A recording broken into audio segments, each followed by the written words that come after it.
Here in the United States, the focus shifts once again to the Supercommittee and whether or not they can do the super task of cutting $1.5 trillion or more from the federal budget. Well, John Makin is an economist for the American Enterprise Institute, and he has spent years consulting for the Treasury and Congress on these very issues. John, great to have you with us. Good to be here. So we were just listening to Peter's report, and he says, they've got a little over 2 weeks to come together on some deal. Some are saying that they need to actually come to some sort of agreement, at least the outlines, by the end of this week. Would you agree with that? I think I would agree with it, but I don't think they're going to. They keep running into this dead end where on one side, if they talk about raising taxes, then the other side says no. The other side says no. They come under tremendous pressure from constituents. And last week, the big story was they were looking for ways either to put off the deadline or to prevent the sequestration of the defense spending. And remember, we're talking here about a little over $1 trillion in budget cuts over 10 years to start a year from now. And they're not any closer to an agreement now, I would venture, than they were when they originally set this out at the end of July, early August, when they got the debt ceiling deal. So I'm guessing they're going to put off the deadline. Right, I was going to say, Peter was saying it's a possibility, right, that they could see a delay then. Yeah. And how horrible would that be? We've seen it before. The Congress can set this up any way they want. Look, the problem they're dealing with is this.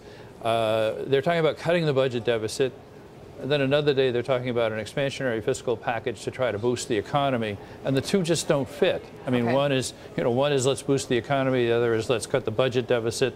And the minute you start talking about boosting the economy, you've got to start talking about undoing the boost by raising taxes and cutting spending. Cutting spending, right. And so they're in a dilemma here, and I think the people on the Supercommittee are realizing this, given the communication they get from their constituents when they talk about doing something to cut the budget deficit. Well, so then, John, what's the first step? How do you navigate around this? What would be the first step? I think the debt Commission last December reported out and really put out a pretty decent framework. The first step would be to say, let's agree on lowering tax rates, that keeps the Republicans happy, but cutting back on entitlement, on the tax loopholes that would give us the revenue to be able to afford that.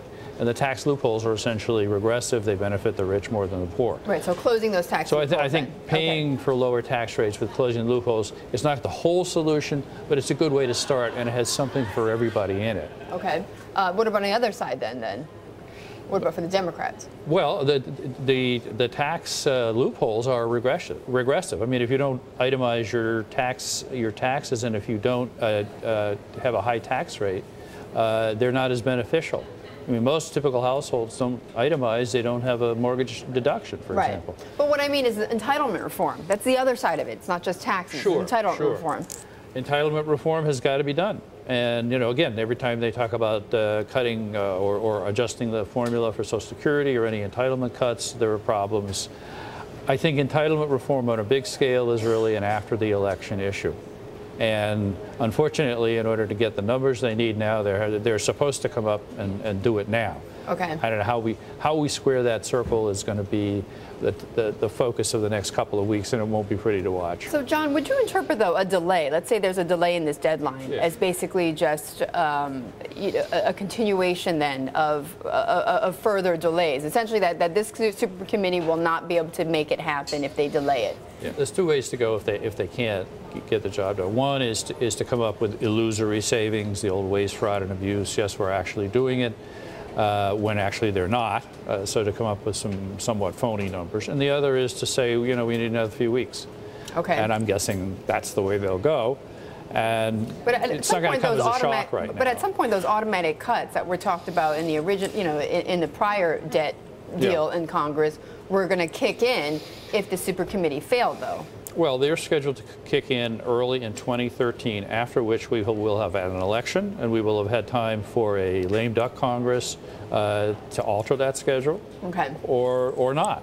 Or we'll have a time for a new government to say, let's give them time, and so on and so forth. So it's not as if they're going to cut in right away. They're not going to really start till after the election, by which time we should have some message from the voters as, to which way they want to go. As to what they want to do. Yeah. All right. John, thank you. Really appreciate you stopping by and talking to us about this. John Makin of the American Enterprise Institute.